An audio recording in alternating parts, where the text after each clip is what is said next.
الرحيم الحمد لله رب العالمين والصلاة والسلام على سيد المرسلين وعلى آله وصحبه أجمعين رب اشرح لنا صدورنا ويسر لنا أمورنا واحلل عقدة من ألسنتنا يفقهوا أقوالنا ثبت أقدامنا وتمم تقصيرنا يا ربنا رب العالمين لا حول ولا قوة إلا بالله العلي العظيم لا حول ولا قوة إلا بالله لا حول ولا قوة إلا بالله العلي العظيم أما بعد اللهم صل وسلم وبارك على سيدنا محمد وعلى آل سيدنا محمد أستغفر الله الذي لا إله إلا هو الرحمن الرحيم الحي القيوم الذي لا يموت وأتوب إليه اللهم اغفر لنا.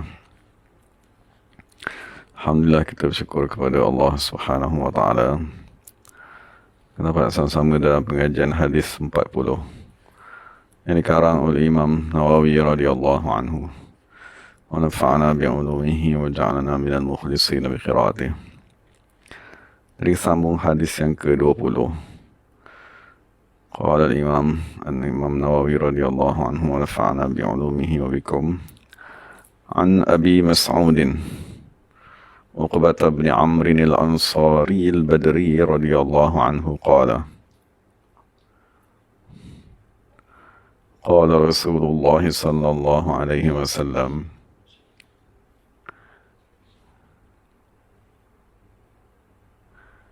إن مما أدرك الناس من كلام النبوة الأولى إذا لم تستحي فاصنع ما شئت رواه البخاري. Ini terjemahannya daripada Sayyidina Abi Mas'ud, daripada Uqbah Ibn Amr al-Ansari al-Badri radhiyallahu anhu berkata, telah bersabda Rasulullah sallallahu alaihi wasallam, sesungguhnya di antara perkara yang manusia hari ini dapat mengetahuinya daripada ungkapan-ungkapan kenabian yang terdahulu, iaitu sabda Nabi Muhammad SAW, ataupun ungkapan yang diriwayatkan, iaitu idza lam tastahi, sekiranya kamu tidak berasa malu, fasna' ma syi'ta, maka lakukanlah apa yang kamu kehendaki. Rawahul Bukhari, hadis diriwayatkan oleh Imam Bukhari. Jadi penulis bagaimana biasa dia akan membincangkan tentang perawi, iaitu penulis syarah, iaitu Imam Muhammad ibn Abdullah al-Jardani dalam kitabnya Al-Jawahir Lu'lu'iyah. Pertama sekali dia akan membincangkan tentang riwayat hidup perawi, iaitu Sayyidina Abi Mas'ud, Uqbah. Jadi perawinya ialah Sayyidina Uqbah ibn Amrin. Jadi Sayyidina Uqbah ni disandarkan kepada Al-Ansar, iaitu golongan kabilah Aus dan Khazraj. Dan mereka dinamakan sebagai Ansar kerana mereka tadi membantu Nabi Muhammad sallallahu alaihi wasallam. Dan dia disebahkan kepada Al-Badri, tempat berlakunya peperangannya masyhur, iaitu peperangan Badar. Itu peperangan pertama yang dihadiri oleh Rasulullah sallallahu alaihi wasallam memerangi orang musyrikin, dan telah dihadiri oleh Uqbah sebagaimana yang dinyatakan oleh Imam Bukhari dan Muslim. Dan bilangan ahli yang hadiri perang Badar tersebut ialah sampai 313, di atas pendapat yang paling sahih sekali. Dan Nabi Muhammad sallallahu alaihi wasallam telah memberikan khabar berita kepada sahabat-sahabat baginda yang menghadiri perang Badar tersebut dengan syurga. Dan pada perang Badar tersebut dihadiri oleh malaikat berperang bersama-sama mereka, dan malaikat tadi datang mendoakan keampunan. Dan dalam syarah ini nyatakan bahawa ulama radhiyallahu anhum berkata, sesungguhnya doa ketika disebut nama sahabat-sahabat yang menghadiri perang Badar, maka doa tersebut mustajab, dan perkara tersebut telah dipraktikkan dan ianya mujarab. Dan diriwayatkan daripada sebahagian ulama, mereka berkata, aku menulis nama sahabat yang menghadiri perang Badar dan aku menghafalnya. Dan aku mohon daripada Allah Subhanahu wa taala dengan keberkatan nama-nama sahabat tersebut agar Allah Subhanahu wa taala memberikan pembukaan hijab kepadaku. Dan dia doa dengan nama ahli badar dari setiap kali lepas sembahyang. Maka dia kata tidak berlalu beberapa hari sahaja, melainkan Allah Subhanahu wa taala telah mengurniakan kepadaku pembukaan. Jadi kata apa yang Allah kurniakan kepadaku tu, maka selepas tu dia kata tidak aku mendengar apa saja ucapan daripada guru atau seumpamanya, illa hafiztuhu, melainkan aku menghafalnya terus. Dan tiada aku memandang kepada sesuatu kitab atau seumpamanya, illa fahimtuhu, melainkan aku terus dapat memahami apa saja teks yang aku baca. Dan dia kata tidak aku meletakkan tanganku di atas kepala pesakit. Dan aku baca nama-nama sahabat yang menghadiri perang Badar dengan niatnya ikhlas, melainkan Allah Subhanahu wa taala menyembuhkan orang yang sakit tersebut. Sekiranya dia tadi telah sampai ajalnya, maka akan diringankan kesakitan sakratul maut. Itu fadilat nama-nama sahabat yang menghadiri perang Badar. Kemudian dia kata zahabar jumhur, maksudnya jumhur ulama berpendapat bahawa Sayyidina Uqbah yang meriwayatkan hadis yang kita baca ni, dia tidak menghadiri perang Badar tersebut, tetapi dia tadi dinamakan sebagai Al-Badri kerana dia tadi pernah tinggal di kawasan tersebut, kawasan Badar tadi. Dan dia tengah menetap di Kufah dan telah membina rumah di Kufah, dan dia telah dilantik sebagai khalifah di Kufah tersebut. Dan Sayyidina Abu Mas'ud ni, dia pernah meriwayatkan bahawa satu ketika dia sedang memukul hambanya, maka tiba-tiba dia mendengar satu suara daripada belakang. Ini salah satu kisah yang berkaitan dengan Sayyidina Abu Mas'ud ni, kisah bagaimana dia tadi bersama-sama dengan baginda sallallahu alaihi wasallam. Ini setelah dia tadi memeluk agama Islam. Jadi satu ketika dia kata, aku tengah memukul hamba abdiku, tiba-tiba aku mendengar suara daripada belakangku. Suara tadi berkata, A'lam Abu Mas'ud, ketahuilah wahai Abu Mas'ud, ketahuilah wahai Abu Mas'ud. Aku pun paling ke belakang, tiba-tiba aku melihat Rasulullah SAW. Lalu rotan yang aku gunakan untuk memukul hamba aku tadi terus terjatuh, dia kata, kerana kegeronan melihat baginda. Kemudian Nabi SAW menegurnya. Masa Nabi kata, Wallahi, lallahu aqdaru alaika minka ala hadza. Masa Nabi berkata, demi Allah, sesungguhnya Allah tadi maha berkuasa ke atas kamu. Maksudnya untuk menyeksa kamu, untuk menurunkan azab kepada kamu. Lebih daripada kamu rasa sekarang ni kamu berkuasa untuk memukul hamba abdi kamu. Dan apabila Rasulullah tegur dia dengan teguran sedemikian, maka dia tadi terus bertaubat. Dan dia terus berkata, wahai Rasulullah, aku merdekakan hamba ni terus liwajihillah, kerana Allah Subhanahu wa taala. Kemudian Nabi SAW bersabda, ama wallahi law lam taf'al. Maksudnya Nabi kata, kalaulah kamu tak memerdekakan dia, maksudnya kalau kamu tak buat satu ibadat untuk menebus dosa kamu, lalafahatkan nar, nescaya api akan membakar kamu, api neraka. Jadi sahabat yang sedang kita bincang tadi ini, dia tadi meninggal dunia di Madinah.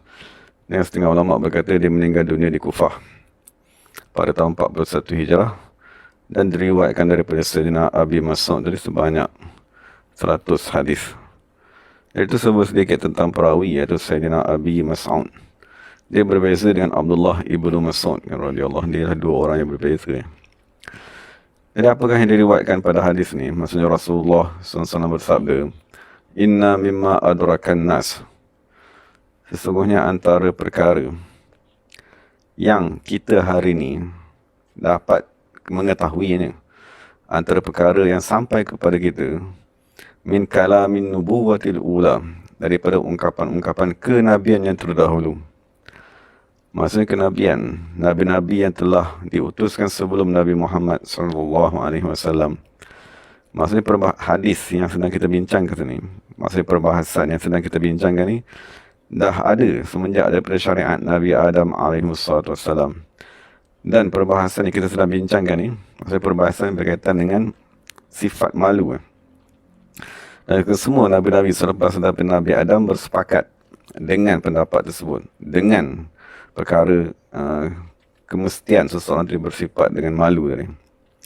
Dan tuntutan bersifat dengan malu tadi tidak pernah dinasakh dalam mana-mana syariat. Jadi itu antara perkara yang diriwayatkan daripada syariat Nabi Adam berkekalan sehinggalah kepada syariat Nabi Muhammad sallallahu alaihi wasallam. Jadi apakah yang dimaklumi tersebut, perkara yang sampai kepada kita sama dengan apa yang telah diajar oleh Nabi-Nabi terdahulu? Maksudnya Nabi SAW bersabda, "Iza lam tastahi." Sekiranya kamu tadi tidak mempunyai sifat malu, fasna' ma syi'ta. Buatlah apa yang kamu kehendaki. Jadi itu ialah ungkapannya lah. Sekiranya kamu tidak berasa malu, fasna' ma syi'ta, buatlah apa yang kamu kehendaki. Jadi ungkapan yang sedang kita baca ni, ulama radhiyallahu anhum mempunyai beberapa pendapat lah dalam mentafsirkannya. Pertama, tujuan ni ialah mengugut seseorang dan mengherdik. Maksudnya sekiranya dicabut daripada kamu sifat malu, dan sekiranya kamu tidak mempunyai sifat malu kepada Allah dan tidak memerhatikan Allah, maka dia kata, buatlah apa saja yang dikehendaki oleh nafsu kamu, perkara-perkara yang jahat, perkara-perkara dosa, maksiat. Buatlah. Maksudnya apabila kita kata buatlah, kita bukan berniat menyuruh dia tadi melakukan perkara tersebut, tetapi kita tadi mengugutnya. Kalau kamu buat, fa inna Allah Ta'ala yujazika alaihi.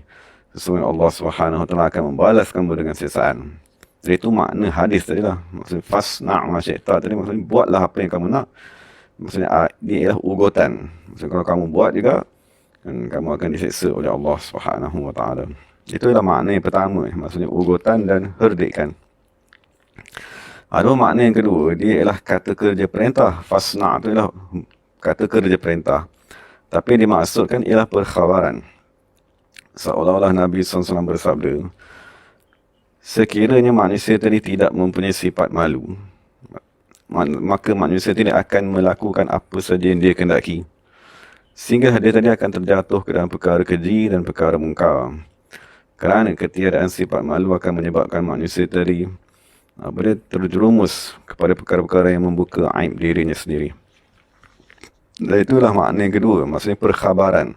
Maksudnya seolah Nabi bagi tahu kepada kita, mengapakah manusia tadi terjatuh ke dalam maksiat, mengapakah manusia tadi kekal melakukan maksiat, ialah kerana dia tadi dicabut salah satu sifat yang mulia, iaitu sifat malu. Dan pendapat ketiga mengatakan perintah fasna' ma syi'ta ni lil jawaz, merujuk kepada pengharusan. Maksudnya seolah-olah Nabi berkata, unzur ila ma turid an taf'alahu. Maksudnya Nabi SAW mengajar kepada kita, apa saja yang kita nak buat, maka dia ajar kepada kita, cuba kamu kaji dulu benda yang kamu nak buat tadi. Sekiranya perkara tersebut tidak kamu berasa malu di hadapan Allah, tidak kamu berasa malu di hadapan manusia, maka kamu ketahuilah perkara tersebut ialah perkara ketaatan ataupun akhlak yang baik. Maka kamu lakukanlah. Dan sebaliknya, sekiranya perkara tadi kamu rasa malu di depan Allah, kalau Allah tahu, dan kamu rasa malu di depan manusia, sekiranya manusia tahu, fada'ahu, maka kamu tinggalkanlah. Jadi salah satu daripada makna yang tiga ni, dia merujuk kepada panduan untuk kita tadi menilai sesuatu perbuatan dengan kita melihat. Sekiranya manusia melihat perbuatan tadi, maka apakah pandangan manusia terhadap perbuatan yang kita buat tadi. Dan dalam kitab ni kata, setengah ulama berkata, melalui sudut inilah hukum-hukum yang 5 tadi, wajib, harus dan seumpamanya tadi diasaskan. Mana sesuatu perbuatan ini sama ada kita malu daripada perbuatan tersebut, maka perbuatan ini adalah perbuatan yang haram, makruh ataupun khilaful aula. Jadi melakukan perbuatan tersebut hukumnya dicela. Atau perbuatan tadi tidak sepatutnya kita malu, maka perbuatan ini sama ada wajib, sunat ataupun harus.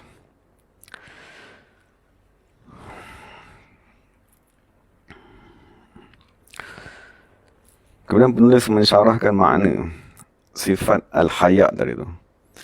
Jadi sifat haya' ni maksudnya kita maklumlah, sifat malu. Maksudnya ditarifkan dari segi istilah ialah khuluqun yab'asu ala tarkil qabihi wa fi'lil malih. Maksudnya dia adalah satu sifat yang Allah Ta'ala cipta, yang Allah Ta'ala kurniakan kepada seorang, yab'asu ala tarkil qabih, yang akan membangkitkan seseorang tadi untuk meninggalkan perkara-perkara yang keji, perkara-perkara yang hodoh, wa fi'lil maliyah, dan akan melakukan perkara-perkara yang cantik dan baik. Jadi dia kata sekiranya haya dengan makna tersebut, huwal mamduhu, dialah perkara yang amat dipuji di dalam agama Islam. Maka suatu dalam hadis lain Nabi Muhammad SAW bersabda, al-haya'u khairun kulluhu, sesungguhnya sifat malu tadi amat baik keseluruhannya. Dan dalam hadis lain Nabi SAW bersabda, al-haya'u la ya'ti illa bi khair, sesungguhnya sifat malu tadi tidak akan membawa melainkan kebaikan semata-mata.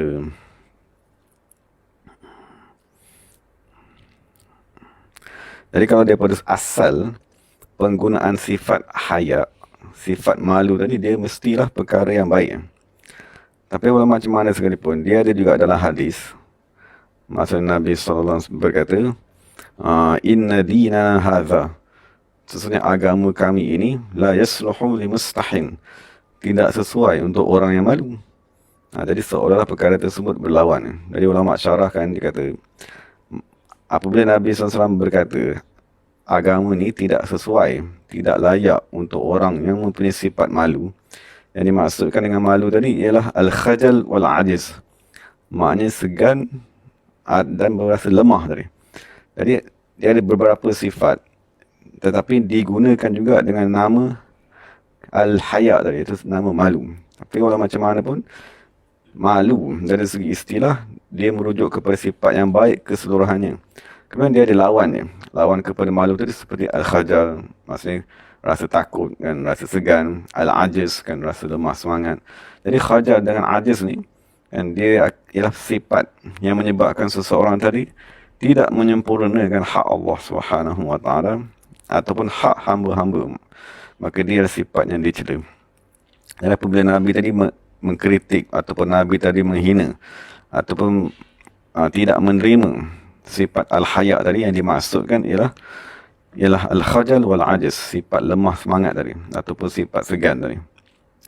Sebagai contohnya, orang yang meninggalkan amar ma'ruf dan nahi munkar kerana dia tadi rasa malu ataupun dia rasa segan. Jadi itu tak dipanggil sifat malu yang mulia, bahkan tu dipanggil sebagai al-khajal ataupun al-ajiz, lemah pada dirinya. Dan dia bagi contoh dalam ni, dia kata sama juga seperti orang yang dia didatangi oleh seorang sahabatnya. Dia kata sahabat dia tadi ingin meminjam wang daripadanya, dan dia mengetahui orang yang nak pinjam duit tadi ni adalah orang yang tidak boleh memegang amanah, ataupun orang yang ingin meminjam daripada satu barang, dan dia tahu juga orang ni ialah orang yang tidak amanah juga, maksudnya tidak menjaga barang tersebut. Tapi sebab dia malu nak tolak tadi, dia berasa malu ataupun dia berasa segan, jadi dia bagi juga pinjaman tersebut dan dia bagi juga binatang tadi, maka menyebabkan duit tadi tidak dipulangkan semula dan binatang tadi rosak. Lalu dia menyesal atas perkara tersebut. Jadi ini penulis kata, itu bukan sifat malu yang dipuji, itu ialah lemah pada diri seseorang. Dan dia kata salah satu lagi sifat malu yang dikeji ialah malu pada mempelajari ilmu agama, malu dalam bertanya tentang masalah-masalah yang penting di dalam agamanya. Maka itu juga adalah satu sifat yang dicela. Maka oleh sebab itulah Sayyidah Aisyah radhiyallahu anha, dia berkata, sebaik-baik perempuan ialah perempuan dari kalangan Al-Ansar. Sesungguhnya sifat malu yang ada di sisi mereka tidak menghalang mereka daripada bertanya tentang perkara agamanya. Maka sungguh telah datang dalam hadis Bukhari dan Muslim, sesungguhnya Ummu Sulaim radhiyallahu anha dia datang kepada Rasulullah SAW dan dia berkata, wahai Rasulullah, sesungguhnya Allah Subhanahu Wa Taala tidak malu daripada perkara yang benar. Maka dia tanya kepada Rasulullah, wajib ke atas perempuan ni untuk mandi sekiranya dia mimpi? Maka Nabi mimpi melakukan hubungan seks, mimpi keluar air mani. Maka Nabi SAW berkata, na'am, wajib ke atasnya mandi idza ra'atil ma'a, sekiranya dia tadi melihat air, maksudnya air mani. Maksudnya perempuan tadi tidak, maksudnya sahabat perempuan daripada Ansar ni tak malu kan untuk bertanya tentang permasalahan agamanya kepada Rasulullah SAW. Kemudian penulis berkata, minimum aqallal haya, Kan minimum sifat malu kita dengan Allah Subhanahu wa taala, macam mana kita nak tahu, ialah alla yaraka haitsu nahaka, ialah Allah tidak melihat kamu di tempat-tempat yang Allah larang. Maksudnya Allah larang kita minum arak, maka kita tak ada di tempat orang minum arak. Kan Allah melarang kita daripada berjudi, maka kita tak ada di tempat orang berjudi.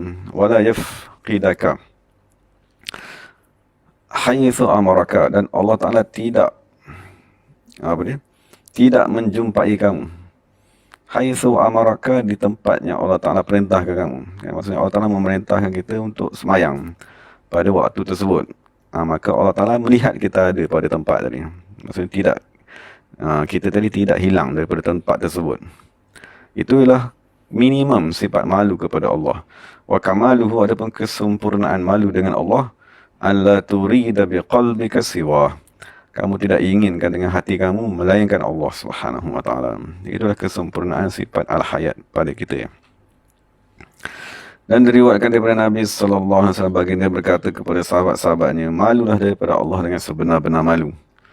Kemudian Nabi ulang lagi, malulah daripada Allah dengan sebenar-benar malu. Kemudian Nabi ulang lagi beberapa kali. Jadi sahabat pun kata, wahai Rasulullah sallallahu alaihi wasallam, kami malu dengan Allah Taala ni. Alhamdulillah, segala puji bagi Allah. Kemudian Nabi kata, bukan sedemikian. Kemudian Nabi kata, tetapi sebenarnya malu dengan Allah Subhanahu wa taala ialah kamu memelihara kepala kamu, wa ma wa'ada, segala panca indera yang ada di kepala kamu. Maksudnya kamu jaga mata, jaga lidah, jaga telinga, dan kamu jaga perut kamu dengan segala yang bercantum dengan perut tersebut. Maksudnya yang berada dengan perut itu ialah kemaluan, kan, maksudnya tangan, kaki yang bersambung dengan perut kita tadi.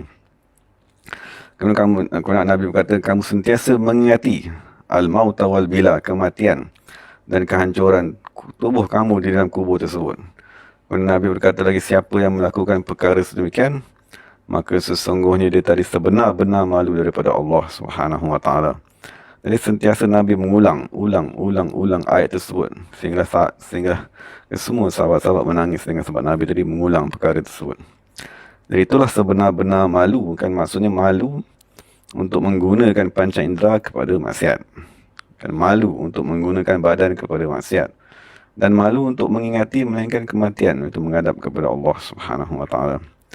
Dalam hadis yang lain, Nabi SAW bersabda, arba'un min sunanil mursalin, 4 perkara daripada sunnah-sunnah Nabi-Nabi dan Rasul. Maksudnya at-ta'atur, memakai wangi-wangian, wan nikah dan bernikah, wasiwak dan bersiwak, wal haya'u dan bersifat dengan sifat malu. Dan Fudail bin Iyad radhiyallahu anhu berkata, khamsatun min alamat syaqa, 5 daripada tanda-tanda kecelakaan seseorang. Al-qaswatu fil qalb, hati yang keras. Wa jumudul ain, mata yang kering. Maksudnya tak menangis kerana takutkan Allah Subhanahu wa taala. Dan salah satu lagi daripada tanda kecelakaan, wa qillatul haya'i, tidak mempunyai sifat malu. Wa raghbatu fid dunya, dan kecintaan pada dunia, wa tulul amal, dan panjang cita-cita. Dan diriwayatkan daripada Sayyidina Umar radhiyallahu anhu, satu ketika dia masuk kepada Rasulullah, ziarahi baginda, dan dia mendapati Rasulullah menangis. Maka dia bertanya, wahai Rasulullah SAW, apakah yang menyebabkan kamu menangis? Maka Nabi SAW bersabda, Jibril datang mengkhabarkan kepadaku bahawa Allah Subhanahu wa taala malu untuk menyeksa seorang hamba yang sudah beruban di dalam agama Islam.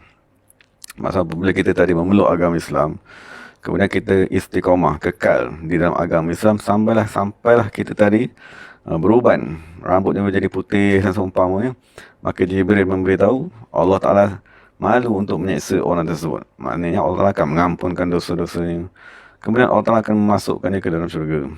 Kemudian Nabi SAW berkata, afala yastahi syaikhu minallahi ta'ala, mengapakah pula orang yang dah beruban tadi, orang dah tua yang rambut dah beruban tadi, tidak malu pula daripada Allah Subhanahu wa taala untuk melakukan dosa, padahal dia tadi telah beruban kepalanya, dan di dalam dia tadi memeluk agama Islam. Maksud dalam keadaan dia tadi masih dalam agama Islam, kan, dan dia tadi dah beruban, dan dia tadi dah berumur, kenapa pula dia tak malu, kan, untuk melakukan dosa? Dan sepatutnya dah berhentilah, orang dah tua tadi berhenti daripada melakukan dosa. Dan diriwayat daripada Sayyidina Anas radhiyallahu anhu, dia berkata, satu ketika aku keluar bersama-sama Rasulullah, pergi melihat kambing peliharaan baginda. Dan ada seorang pengembala yang diupah untuk menjaga kambing tersebut. Tiba-tiba orang yang diupah untuk menjaga kambing tadi tidak berpakaian. Maksudnya dia cabut pakaian ni mungkin panas ataupun seumpama ni, jadi dia kekal dan tidak berpakaian. Maka Nabi SAW memanggil orang tersebut. Kemudian Nabi berkata kepadanya, berapakah upah kamu yang masih lagi aku belum bayar? Maka orang tadi berkata, wahai Rasulullah, jangan pecat aku, dia kata kan, sesungguhnya aku ni pandai mengembala kambing dan aku ni adalah orang yang amanah. Maka Nabi SAW berkata, aku tidak suka berada di kalangan binatang-binatangku dari manusia yang tidak malu daripada Allah Subhanahu Wa Taala apabila dia bersendirian. Maka apabila dia bersendirian, dia tak malu untuk buka baju dan seumpamanya, maka Nabi tak suka orang tersebut. Dan dikatakan setengah daripada tanda-tanda seseorang tadi mempunyai sifat malu ialah dia tadi tidak takut melainkan Allah Subhanahu Wa Taala. Ini antara tanda lah kita tadi mempunyai sifat al-haya tadi. Dan diriwayatkan satu orang manusia keluar pada satu malam. Tiba-tiba dia melintas di sebelah lelaki yang sedang tidur. Kudanya berada di sisi kepalanya. Kemudian dia terkejutkan orang tadi. Orang tengah tidur, dia kata, wahai orang yang tengah tidur, kamu tak takut ke tidur di tempat yang menakutkan ni? Kemudian orang tidur tadi bangun, mengangkat kepala, dia kata, astahi minhu an akhafa ghairah. Aku malu daripada Allah untuk takut selain daripada Allah Subhanahu Wa Taala. Kemudian orang tadi letak sebelum kepalanya dan tidur. Dan sebagai penutup ni, Imam penulis syarah ni berkata bahawa sesungguhnya hadis yang sedang kita bincang ni adalah hadis yang amat penting di dalam agama Islam. Maksudnya secara umumnya, hadis ni membincangkan tentang salah satu sifat yang dituntut ke atas setiap umat Islam, iaitu sifat al-hayat, maksudnya sifat malu. Jadi sebelum kita tutup ni, kita tengok ada beberapa persoalan yang boleh kita bincangkan. Antara ini ialah asal kalimat al-haya ni. Maksudnya al-haya dalam bahasa Arab dan dalam bahasa Melayu kita terjemahkannya sebagai makna sifat malu. Al-haya ni dia berasal daripada lafaz al-hayat yang bermakna kehidupan. Daripada lafaz al-hayat, hidup tadi, dikeluarkan, dipecahkan satu kalimat yang baru, iaitu al-haya yang bermakna sifat malu. Dan difahami daripada situ bahawa salah satu tanda kehidupan, maknanya salah satu tanda hati manusia tadi hidup, ialah apabila dia mempunyai sifat malu daripada Allah Subhanahu Wa Taala. Tapi sekiranya hati manusia tadi mati, dan maka dia hilang sifat malu tersebut. Buat maksiat pun tak apa, kan? Orang nampak buat maksiat pun tak peduli. Buat maksiat di hadapan Allah pun rasa tak bersalah. Itu tanda hati manusia tadi telah mati. Itu soalan pertama lah. Maksudnya daripada manakah asal-usul kalimat haya tadi, sifat malu tadi. Lepas persoalan kedua yang kita boleh bincangkan, di manakah terletaknya sifat malu tersebut pada manusia. Jadi setengah ahli hikmat, dia berkata, sesungguhnya Allah SWT mencipta Nabi Muhammad SAW. Kemudian Allah telah mencipta kepala baginda SAW daripada al-barakah, keberkatan. Maksudnya apabila kita sebut tentang tabarakah, keberkatan dan seumpamanya, daripada keberkatan tadi dicipta kepala baginda SAW. Kemudian kedua mata baginda SAW dicipta daripada sifat al-haya, sifat malu. Dan dua telinga baginda SAW dicipta daripada sifat al-ibrah, mengambil pengajaran. Lidah baginda SAW dicipta daripada az-zikr, maksudnya berzikir, mengingati Allah. Dan kedua bibir baginda dicipta daripada tasbih. Kan wajah baginda dicipta daripada keredaan. Dada baginda dicipta daripada keikhlasan. Hati ini daripada kerahmatan. Mata hati ini daripada sifat belas kasihan. Dan kedua tangan baginda daripada sifat kemurahan. Dan rambut baginda dicipta daripada tumbuh-tumbuhan syurga. Dan air liur baginda dicipta daripada madu daripada syurga. Apabila telah sempurna sifat Nabi Muhammad SAW tersebut, arsalahullahu ila hadhil ummah. Allah mengutuskan baginda kepada umat Nabi Muhammad ni. Faqala, maka Allah berkata, hadhihi hadiyati ilaikum. Ini ialah hadiahku kepada kamu. Fa'rifu qadra hadiyati wa'azzimu. Dan kamu mengetahui kedudukan yang tinggi hadiah yang aku kurniakan kepadamu. Wa'azzimuhu, dan kamu tadi mengagungkan. Jadi difahami daripada situ bahawa sifat malu tadi dia terletak pada mata manusia. Maksudnya kalau kita nak menilai kita tadi mempunyai sifat malu ataupun tidak, kita lihat kepada kita punya pandangan. Kalau kita memandang kepada maksiat, memandang dunia, memandang benda-benda yang diharamkan, maka itu tanda sifat malu tadi dah hilang daripada diri kita. Kemudian apakah perkara yang akan mengurangkan sifat malu tadi? Dari jawapannya dijawab oleh Yazid ibn Walid. Dia kata, wahai Bani Umayyah, jangan sekali-kali kamu mendengar lagu-lagu yang dinyanyikan oleh orang perempuan. Music lah. Fa'innahu yanqusul haya'a. Ini salah satu perkara yang akan menyebabkan orang tadi hilang sifat malunya sedikit demi sedikit. Contohnya lelaki tak malu lagi untuk mengganggu perempuan, dan perempuan tidak berasa malu lagi untuk membuat hubungan dengan lelaki secara haram. Kenapa tadi kata antara sebab ni ialah manusia tadi dah mula mendengar muzik, dia kata, mendengar lagu-lagu. Jadi itu ialah kemudaratan muzik yang berkembang pada hari ini. Jadi kata pertama sekali, muzik ni akan menghilangkan sifat malu dan akan menambahkan pada syahwat dan akan menghancurkan maruah seseorang manusia. Dan sesungguhnya dia kata muzik ni la yanubu 'anil khamri. Dia boleh menggantikan arak yang memabuk, kata dia. Maksud kita tahu ramai orang dia takut kan nak minum arak sebab dia kata kencing setan. Tapi kalau dia dengar muzik yang mengharamkan, muzik dinyanyikan oleh manusia-manusia yang lalai, maka dia rasa benda tu tak mengapa. Jadi dikata dalam ni bahawa mendengar muzik itu sama seperti meminum arak. Jadi dikata jangan sekali-kali kamu tadi mendengar muzik-muzik tersebut, terutama yang dinyanyikan oleh orang-orang perempuan. Fa innal ghina'a da'iyatuz zina. Kan sesungguhnya mendengar muzik tadi ialah pintu ataupun perkara yang membawa kepada perzinaan. Kerana persoalan yang kita boleh bincangkan ialah apakah perkara yang menambahkan sifat malu tadi. Maka ulama berkata al-qurbu yurisul haya'a. So ini kita dekat dengan Allah Subhanahu Wa Taala sepatutnya akan mewariskan kepada kita sifat malu tadi. Maknanya macam mana kita nak menambahkan sifat malu yang baik dari itu? Maksudnya kita tadi mendekatkan diri kepada Allah. Mendekatkan diri kepada Allah, maksudnya mendekatkan diri kepada Nabi-Nabi dan Rasul. Kan, mendekatkan diri kepada Nabi dan Rasul tadi maknanya mendekatkan diri dengan pewaris baginda sallallahu alaihi wasallam. Dan apabila kita sentiasa menghadiri majlis ilmu, kan, majlis zikir, berdekatan dengan kekasih Allah, berdekatan dengan wali Allah Subhanahu Wa Taala, maka kita akan secara automatik akan dikurniakan dengan nur. Dan nur tadi salah satu faedah ni ialah membawa sifat malu kepada seseorang tadi. Itu penting kan kita bawa anak-anak kan menghadiri majlis zikir dan seumpamanya, supaya mereka tadi mempunyai sifat malu kan, daripada mereka tadi kecil lagi. Kemudian apakah mudarat sekiranya seseorang tadi meninggalkan sifat malu? Maka dalam hadis Nabi SAW sabda, kamu sebutlah orang fasik dengan apa yang ada pada sifat pada dirinya supaya manusia tadi menjauhi perbuatannya. Dalam hadis yang lain Nabi SAW bersabda, siapa yang mencampakkan baju sifat malunya, fala ghibata lahu, maka orang tadi tidak dihukumkan. Sekiranya orang menceritakan kejahatannya, maka tak dihukumkan kita mengumpat orang tersebut, kerana dia dah melakukan maksiat tadi secara terang-terangan. Itu kesan kan apabila kita tadi tidak mempunyai sifat malu, kan, menzahirkan maksiat, menceritakan tentang maksiat kita sendiri kepada manusia lain. Jadi apabila manusia menceritakan tentang maksiat kita, bercakap-cakap tentang keburukan diri kita, maka perkara itu tak dihukumkan sebagai mengumpat.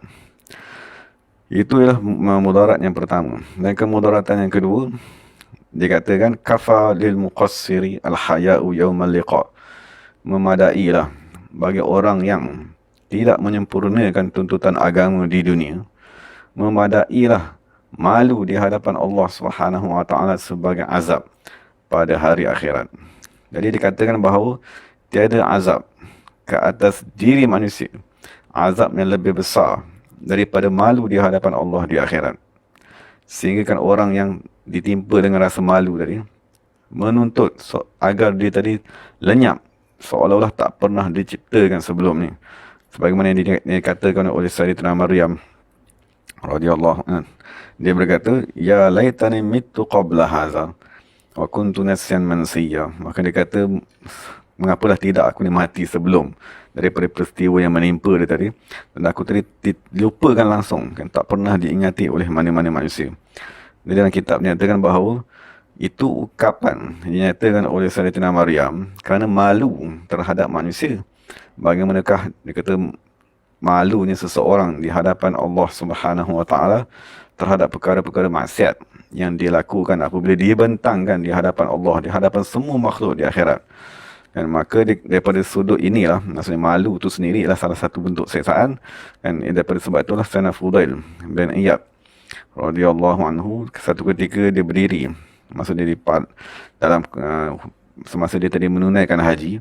Apabila dia menunaikan haji, dia diam je, dia tak bercakap dengan satu kalimat pun semasa dia berada di padang Arafah tadi. Kemudian apabila tenggelam tadi matahari, maka dia pun berkata, dia kata, alangkah malunya daku kerana aib dan segala maksiat yang dia lihat oleh semua manusia di hadapan Allah Subhanahu Wa Taala, sekalipun daku tadi diampunkan di sisi Allah Subhanahu Wa Taala. Maksudnya Fudail bin Iyad malunya di hadapan Allah dengan segala maksiat yang dia buat, kelalaian, tidak beribadat dan seumpamanya, menyebabkan dia tadi tak mampu untuk bercakap dengan sepanjang dia tadi menunaikan haji. Dan sebagai penutupnya ialah apabila seseorang tadi mempunyai sifat malu, apakah yang akan terzahir pada orang tersebut? Jadi nyatakan fa inna kamalal iman, sesungguhnya kesempurnaan keimanan. Ini tanda maksud kalau kita tadi Allah Taala kurniakan iman, dan Allah Taala sempurnakan iman yang ada pada diri kita ni, salah satu tandanya yujibul haya'a min talabil mu'jizat. Maksudnya akan mendatangkan sifat malu daripada kita tadi menuntut ganjaran. Ini salah satu faedah apabila Allah kurniakan kepada sifat malu. Maksud kadang-kadang kita ni semayang, tapi kita minta pahala. Ataupun kita tadi buat satu-satu ibadat, tapi kita minta ganjaran daripada Allah Subhanahu Wa Taala. Itu maknanya sifat malu pada kita masih belum sempurna. Tapi kalau kita benar-benar malu, maksud ibadat kita tak sempurna, kenapa nak minta ganjaran? Kerana ibadat kita masih belum khusyuk, kerana ibadat kita belum tentu lillahi ta'ala. Jadi kenapa kamu nak minta ganjaran, kamu nak minta kelebihan, kamu nak minta keramat, kamu nak minta pujian? Jadi itu tanda yang kita tadi masih belum sempurna dalam keimanan. Maksud masih belum malu untuk meminta ganjaran. Tapi kalau kita betul-betul sempurna iman, maka kita akan rasa tak layak untuk minta apa-apa ganjaran daripada Allah Subhanahu Wa Taala. Jadi daripada apa yang dah kita bincangkan tadi, maka kita maklumlah bahawa salah satu sifat yang mesti ada pada diri kita ialah al-haya'u, sifat malu. Dan sifat malu dituntut ialah malu daripada Allah Subhanahu Wa Taala dalam tidak melaksanakan arahan ataupun meninggalkan perintah daripada Allah Subhanahu Wa Taala. Jadi setakat dululah yang kita bincangkan tentang hadis ke-20 yang dinyatakan oleh Imam Nawawi radhiyallahu anhu. Moga-moga Allah Taala memberi kefahaman kepada kita, dan moga-moga Allah Subhanahu Wa Taala mengurniakan kepada kita keimanan. Wallahu ta'ala alam. Dari segala yang baik daripada Allah Ta'ala, segala salah silap daripada diri saya sendiri. Wa aqulu qawli hadza wa astaghfirullahal azim li wa lakum wa lisa'iril muslimin wal muslimat. Bismillahirrahmanirrahim. Alhamdulillahi rabbil alamin, wassalatu wassalamu ala sayyidil mursalin wa ala alihi wa sahbihi ajma'in. ربنا ظلمنا أنفسنا وإن لم تغفر لنا وترحمنا لنكونن من الخاسرين ربنا آتنا في الدنيا حسنة وفي الآخرة حسنة وقنا عذاب النار سبحان ربك رب العزة عما يصفون وسلام على المرسلين والحمد لله رب العالمين تقبل الله منا ومنكم. Terima kasih kepada sahabat-sahabat semua. Assalamualaikum warahmatullahi wabarakatuh.